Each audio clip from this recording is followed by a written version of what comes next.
Coaching সেন্টারে মৃত্যুর স্মৃতি কাটতে না কাটতেই ফের মৃত্যুর ঘটনা সেখানে। দিল্লিতে জমা জলে ডুবে সন্তান সহ মৃত 22 বছরের তরুণী। ড্রেনে জমা জলে আটকে পড়ে মৃত্যু, এমনটাই জানতে পারা যাচ্ছে।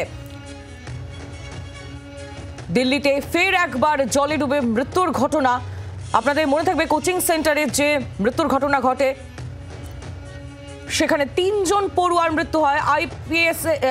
ইউপিএসসির জন্য যে পড়ুয়ারা সেখানে পড়াশোনা করছিলেন তাদের মৃত্যু হয়েছে বলে জানা যাচ্ছে, এবং আইএএস হওয়ার স্বপ্ন চোখে নিয়েই মৃত্যু হয় এই 3 পড়ুয়ার।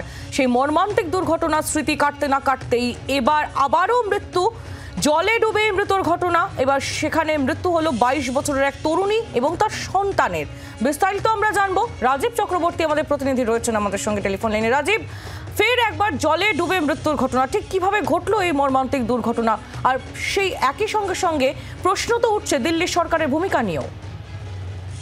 দেখো, অবশ্যই প্রশ্ন উঠছে। তোমাকে প্রথমে জানিয়ে রাখি যে গতকাল সন্ধ্যায় মুষলধারে বৃষ্টি হয়েছে এবং বেশ কয়েক ঘন্টা ধরে সেই বৃষ্টি চলেছে, যার ফলে সমগ্র দিল্লিতে একেবারে জলমগ্ন হয়ে পড়েছে দিল্লির বিভিন্ন সড়কপথ।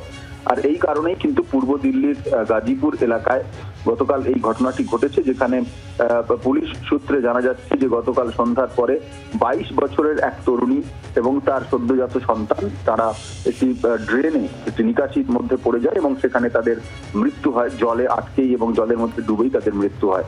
মর্মান্তিক এই ঘটনা স্মরণ করিয়ে দিচ্ছে দিল্লিতে ঠিক 2-3 দিন আগেই যেভাবে তুমি জানাচ্ছিলে যে ইউপিএসসির পড়ুয়ারা যারা আইএএস হওয়ার স্বপ্ন নিয়ে তারা এসেছিলেন এবং তারা একটি লাইব্রেরির মধ্যে পড়াশোনা করছিলেন, সে সময় বেসমেন্টের লাইব্রেরিতে আচমকাই 12 ফুট যে বেসমেন্ট উচ্চতা ছিল তাতে জল ঢুকে যায় এবং 3 পড়ুয়ার মৃত্যু হয়। এই ঘটনায় কিন্তু শুরু বা শেষ নয়, আমরা দেখেছি তার আগেও এই দিল্লিতেই কয়েকদিন আগেই বৃষ্টিতে এরকম ভাবেই মাত্র 1-2 ঘন্টার বৃষ্টিতে যেখানে যে সাবওয়ে রাস্তাগুলি থাকে সেই সাবওয়ের মধ্যে জল জমে কিন্তু বেশ কয়েকজনের মৃত্যু হয়েছিল। এই ঘটনা যেটা জানান দিচ্ছে তা হলো ড্রেনেজ ব্যবস্থা, নিকাশি ব্যবস্থার কিন্তু একেবারে করুণ অবস্থা। আর এখানেই সরকারের বিরুদ্ধে আঙুল উঠছে এবং সরকারের দিকে আঙুল ওঠার পাশাপাশি নানা প্রশ্ন উঠছে।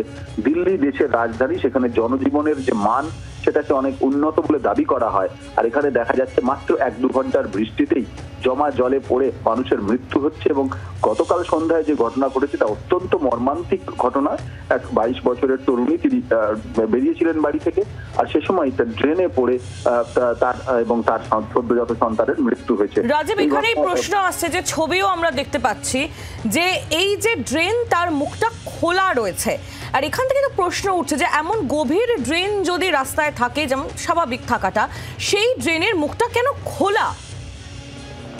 দেখো, এই সমস্যা আমরা অন্যান্য রাজ্যেও দেখেছি, কলকাতাতেও এই নিয়ে অনেক আলোচনা হয়েছে, কিন্তু দিল্লির বিভিন্ন জায়গায়, দিল্লির ঘন যেখানে জনবসতি রয়েছে সেই সব এলাকায় যেভাবে ড্রেনেজ সিস্টেম চোখড হয়ে যায়, আর সেই কারণেই বৃষ্টির সময় এই ড্রেনের মুখগুলি, ড্রেনের যে ঢাকনা সেগুলি খোলা থাকে যাতে কোনো বাধা সৃষ্টি না হয়, আর তাতেই কিন্তু এই বিপদ ঘটেছে।